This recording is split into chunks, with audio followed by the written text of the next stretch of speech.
நானே உன் பரிகாரியாய் கட்டர். யாத்திராவின் 15:26 சொன்னாரு, நானே உன் பிரச்சனைகள் தீர்வாயிருக்கிறேன், நானே உன் பிரச்சனைகள் பரிகாரியாயிருக்கிறேன், நானே உன்னை தெரிவிக்க வைக்கக்கூடிய கேள்விகளுக்கு நானே பதிலாயிருக்கிறேன்.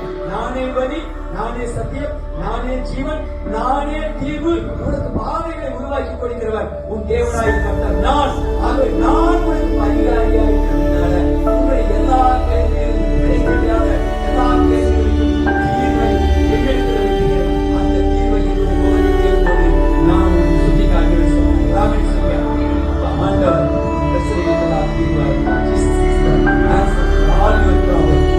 எல்லா கேள்விகளுக்கு என்ன பண்ணுது, அது என்ன பண்ணுது, ஏங்க அதை என்னங்க பண்ணுதுங்க, தூங்குங்க அதை என்ன பண்ணுதுங்க, ஏங்க இதுக்கு என்னங்க பண்ணுது, ஏங்க நாளைக்கு கீஸ் கட்டுங்க அதுக்கு என்னங்க பண்ணுது, ஏங்க ஏங்க ஏங்க ஏங்க ஏங்க கேட்டுட்டு கடைசியில் அவருக்கு டென்ஷன் ஆகி ஏடி கொஞ்ச நேரம் வாய் சுமார் அப்படின்னு சொல்லிடுவார்.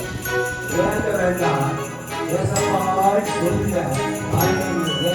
என்ன ஏன் தமிழா இருக்கிறாரு. சரி பாருங்க இப்ப